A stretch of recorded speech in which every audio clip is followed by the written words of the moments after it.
Hello मेरे प्रिय भाई और बहनों, आप लोगों के बीच मैं प्रकाश का अपवर्तन वाला चैप्टर लेकर आ रहा हूँ, जो क्लास 10 में भौतिकी में दूसरा चैप्टर है, प्रकाश का अपवर्तन। तो हम लोग प्रकाश का अपवर्तन पढ़ने से पहले हम लोग ये जानने की कोशिश करेंगे कि प्रकाश क्या है। प्रकाश क्या है यानी what is light, what is light यानी प्रकाश क्या है। क्लियर है जी। तो प्रकाश वह भौतिक कारक है जो किसी वस्तु को देखने में मदद करता है, जो किसी वस्तु को क्या करता है जी, देखने में मदद करता है। उसी का नाम है प्रकाश का प्रकाश, उसी का क्या नाम है जी, प्रकाश। तो प्रकाश क्या है जी, प्रकाश वह भौतिक कारक है जो किसी वस्तु को देखने में मदद करता है, अर्थात प्रकाश के बिना हम किसी वस्तु को देख ही नहीं पाएंगे जी। उसी का नाम क्या है, प्रकाश है। अब हम बात करते हैं प्रकाश का अपवर्तन।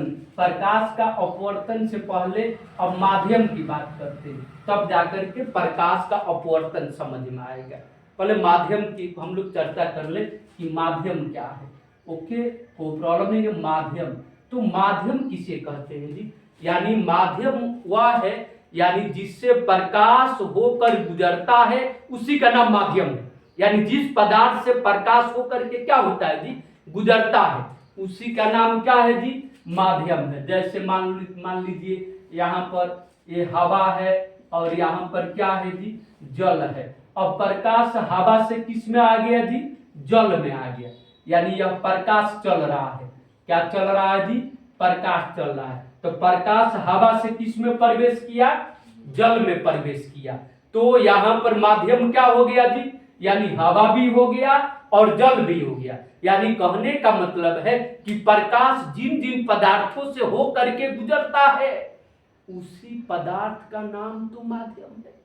या तो जल से गुजरे तो माध्यम जल हो जाएगा, हवा से गुजरे तो माध्यम हवा हो जाएगा, किसी ठोस पदार्थ से गुजरे तो माध्यम ठोस पदार्थ हो जाएगा। इस तरह से यानी जैसे जिस जिस पदार्थ से होकर गुजरता है, उसका नाम क्या है जी, माध्यम है। अब हम बात करते हैं माध्यम के प्रकार। तो माध्यम कितने प्रकार के होते हैं जी, तो माध्यम दो प्रकार के होते हैं। पहला नंबर आपका हो गया सौघन माध्यम, सौघन माध्यम। और दूसरा नंबर क्या हो गया जी, तो दूसरा नंबर है आपका विरल माध्यम। दूसरा नंबर क्या बाबू, विरल माध्यम।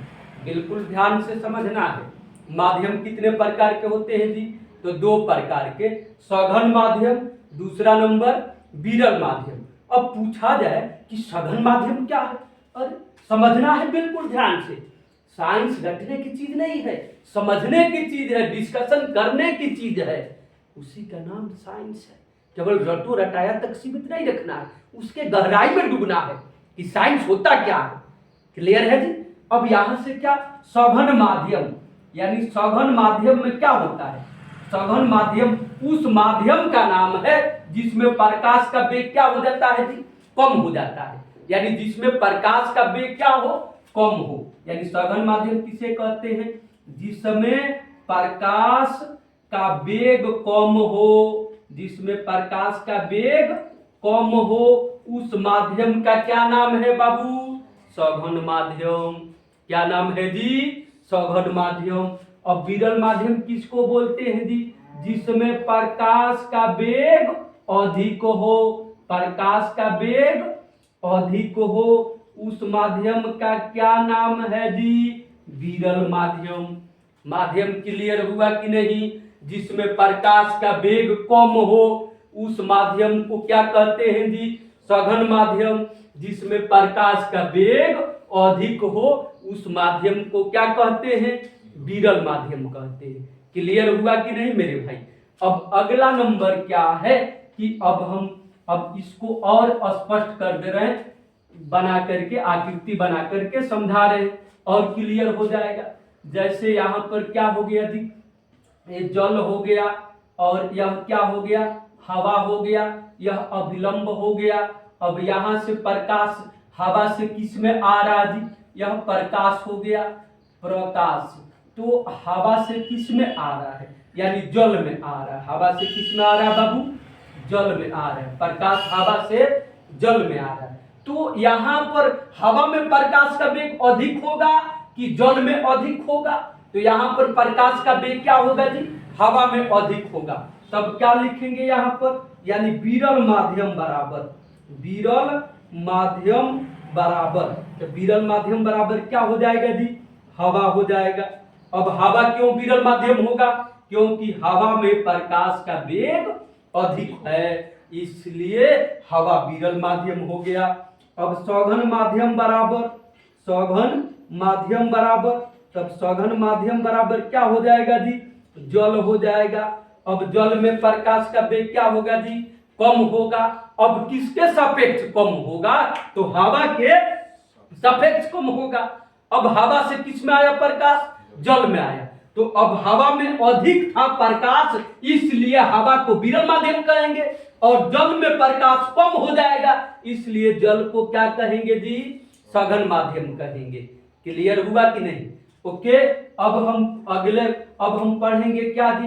कि प्रकाश का अपवर्तन, प्रकाश का अपवर्तन बिल्कुल ध्यान से समझना है कि प्रकाश का अपवर्तन क्या है। क्लियर है? प्रकाश के अपवर्तन को समझने से पहले माध्यम समझ लिए, माध्यम के प्रकार समझ लिए, सघन माध्यम समझ लिए, विरल माध्यम समझ लिए। क्लियर है कि नहीं जी? एग्जाम में आएगा तो लिख लोगे कि नहीं मेरे भाई बहन? ओके, पूरा दिमाग में बैठा लेना ना, फिट कर लेना है पूरा अच्छी तरह से। क्लियर है? अभी मैंने कहा साइंस रटने की चीज नहीं, दिमाग में बैठाने की चीज है।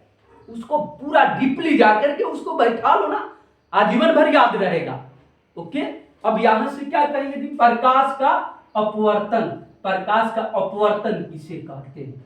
तो यह अभिलंब हो गया।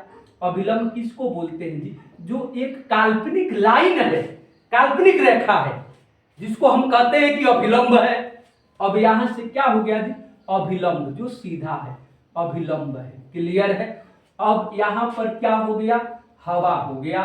अब हवा से प्रकाश किधर आएगा जी? तो अब यहां पर जल हो गया, तो हवा से जल में आ रहा है। तो हवा से जब जल में प्रकाश आ गया, तो यहां पर प्रकाश अपने पथ को क्या कर दिया? विचलित कर दिया। तो हम इसको कैसे परिभाषित करेंगे जी? कि जब प्रकाश एक माध्यम से दूसरे माध्यम में प्रवेश करता है, तो अपने पथ से थोड़ा सा विचलित हो जाता है। विचलित होने का मतलब क्या जी? यानी मुड़ जाता है। जैसे कि सांप ऐसे ऐसे अपने पथ से विचलित हो रहा है जी, तो वो सांप का अपवर्तन हो गया। मैंने एग्जाम्पल दिया। अपवर्तन का मतलब क्या? कि सीधा ना जाकर के थोड़ा सा मुड़ जाना। जो तो यहां पर क्या हो रहा है? प्रकाश सीधा न जाकर के मुड़ जा रहा है, तब इस घटना को क्या कहेंगे? प्रकाश का अपवर्तन। यानी प्रकाश का मुड़ना ही प्रकाश का क्या कहलाता है? अपवर्तन कहलाता है। और प्रकाश मुड़ता कब है जी? प्रकाश अपने पथ से विचलित कब होता है? जब एक माध्यम से दूसरे माध्यम में प्रवेश करता है, तो प्रकाश सीधे न जाकर के थोड़ा सा मुड़ जाता है। उसी घटना का नाम क्या है जी? प्रकाश का अपवर्तन। क्लियर हुआ कि नहीं? ओके। जितना बात है ना उसको दिमाग में बैठाते जाना है, वीडियो बार बार देखना है, उसको रिमाइंड करना है कि हमने कहा क्या, और उसको वहीं पर याद कर लेना है जी। प्रकाश का अपवर्तन क्या है? तो जब प्रकाश एक माध्यम से दूसरे माध्यम में प्रवेश करता है, तो थोड़ा सा विचलित हो जाता है, सीधे न जाकर के मुड़ जाता है। इसी घटना का नाम क्या है जी? प्रकाश का अपवर्तन। क्लियर है जी? ओके। अब हम बात करेंगे प्रकाश के अपवर्तन के नियम का, प्रकाश के अपवर्तन के नियम का। तो प्रकाश के अपवर्तन का नियम क्लियर है जी? अब प्रकाश के अपवर्तन का नियम, प्रकाश के अपवर्तन प्रकाश के अपवर्तन के नियम, प्रकाश के अपवर्तन का नियम। क्लियर है जी? प्रकाश के अपवर्तन का नियम। तो प्रकाश के अपवर्तन का 2 नियम होता है। प्रकाश के अपवर्तन का कितना नियम होता है जी? तो 2 नियम होता है। क्लियर है जी? 2 नियम होता है। पहला नियम क्या है जी? तो पहला नियम यह है कि आपतित किरण, क्लियर है जी? यानी जो किरण दूसरे माध्यम में प्रवेश करने वाली है उसी किरण का नाम है आपतित किरण। प्रवेश नहीं किया, अब दूसरे माध्यम में प्रवेश करने वाला है। जैसे यहां पर ये भी हमने दे दिया, ये ओ दे दिया, क्या दे दिया जी, ये ओ, और यहाँ पर हवा है और यहाँ पर जल है। अब हवा से प्रकाश जल में प्रवेश करने वाला है, तो अभी प्रवेश नहीं किया, प्रवेश करने वाला है, तो ये वो क्या हो जाएगा जी, आपतित किरण हो जाएगा। ये वो का क्या नाम देंगे, आपतित किरण, आपतित किरण। और यह क्या है, तो इसका नाम देंगे अभिलंब। इसका नाम क्या देंगे जी, अभिलंब। क्लियर हुआ। तो आपतित किरण, अपवर्तित किरण। अब पूछोगे अपवर्तित किरण क्या है, तो अपवर्तित किरण वह है जो दूसरे माध्यम में प्रवेश कर चुका है, दूसरे माध्यम में प्रवेश करके मुड़ गया है, दूसरे माध्यम में प्रवेश करके मुड़ गया है, उस किरण का नाम देंगे अपवर्तित किरण।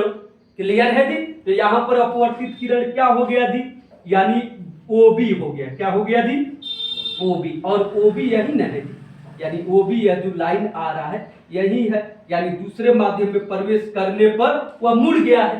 तो यहां पर क्या देंगे जी, ओबी देंगे, अपवर्तित किरण। क्या देंगे जी, अपवर्तित किरण, अपवर्तित किरण। तब क्या हो जाएगा जी, इसका पहला नियम कि आपतित किरण, अपवर्तित किरण और इस पर डाला गया अभिलंब, तीनों एक ही तल में होते हैं। तीनों क्या होते हैं जी, एक ही तल में होते हैं। उसी का नाम है प्रकाश के अपवर्तन का पहला नियम। तो प्रकाश के अपवर्तन का पहला नियम क्या है जी, फिर से एक बार, आपतित किरण, अपवर्तित किरण और उस पर डाला गया अभिलंब। आपतित किरण, अपवर्तित किरण और उस पर डाला गया अभिलंब, तीनों क्या होते हैं जी, एक ही तल में होते हैं। यही प्रकाश के अपवर्तन का कौन सा नियम है जी, पहला नियम है। कौन सा नियम है बाबू, पहला नियम है। ओके, अब दूसरा नियम की बात करेंगे। अब दूसरा नियम क्या है, अब दूसरा नियम जो है प्रकाश के अपवर्तन के दूसरे नियम को एस्नेल का नियम कहते हैं। क्या कहते हैं बाबू, एस्नेल का नियम। अब पूछा जाए कि प्रकाश के अपवर्तन के दूसरा नियम का क्या नाम है, तो एस्नेल का नियम, यानी प्रकाश के अपवर्तन का दूसरा नियम को क्या कहते हैं जी, एस्नेल का नियम। तो फिर एस्नेल का नियम क्या है, एस्नेल का नियम कहें या प्रकाश के अपवर्तन के दूसरा नियम कहें, एक ही बात है। तो एस्नेल ने क्या कहे कि किसी विशेष वर्ण के लिए, अब वर्ण के मतलब क्या जी, रंग, वर्ण का मतलब रंग, तो किसी विशेष वर्ण के लिए आपतन कोण की ज्या, आपतन कोण की ज्या, आधा जो या, आपतन कोण की ज्या तथा अपवर्तन कोण की ज्या का अनुपात एक नियतांक होता है, जिसे एस्नेल का नियम कहते हैं। और क्या कहते हैं जी, प्रकाश के अपवर्तन का दूसरा नियम भी कहते हैं। क्लियर है। तो क्या है जी, कि किसी विशेष वर्ण के लिए, यानी किसी विशेष रंग के लिए आपतन कोण की ज्या, तो आपतन कोण को क्या बोलते हैं, आई बोलते हैं। अपवर्तन कोण को क्या बोलते हैं जी, आर बोलते हैं। तो आपतन कोण की ज्या, तो आपतन कोण की ज्या का मतलब कि साइन, साइन को हिंदी में ज्या बोलते हैं। आपतन कोण की ज्या यानी साइन आई, जहां आई आपतन कोण है जी, आपतन कोण की ज्या। और क्या हो जाएगा, अपवर्तन कोण की ज्या, आधा जो या, अपवर्तन कोण की ज्या, तो अपवर्तन कोण क्या है जी, आर है, तो साइन आर, अपवर्तन कोण की ज्या यानी साइन आर का अनुपात एक नियतांक होता है, बराबर क्या हो जाएगा जी, म्यू, बराबर क्या हो गया, म्यू। यह क्या है, नियतांक है, यह क्या है जी, नियतांक। इसको म्यू भी बोला जाता है, नियतांक को म्यू से भी सूचित करते हैं, या एन भी लिख देते हैं, या क्या लिख देते हैं जी, एन भी लिख देते हैं। यही किसका नियम है जी, एस्नेल का नियम है। अब पूछा जाए एस्नेल का नियम क्या है, तो आपतन कोण की ज्या, आपतन कोण के मतलब क्या, आई, आई जो है वो आपतन कोण है, जो यहाँ पर दर्शाया गया है। आपतन कोण की ज्या तथा अपवर्तन कोण की ज्या, अपवर्तन कोण क्या है जी, आर है, तो अपवर्तन कोण की ज्या का अनुपात, अनुपात का मतलब बाटा, एक नियतांक होता है। यहां पर म्यू क्या है? नियतांक है, या यन क्या है? नियतांक है। इसी को क्या बोलते हैं जी? स्नेल का नियम। क्या बोलते हैं बाबू? स्नेल का नियम, या प्रकाश के अपवर्तन का दूसरा नियम। तो वीडियो को शेयर करें, लाइक करें और ज्यादा से ज्यादा देखें।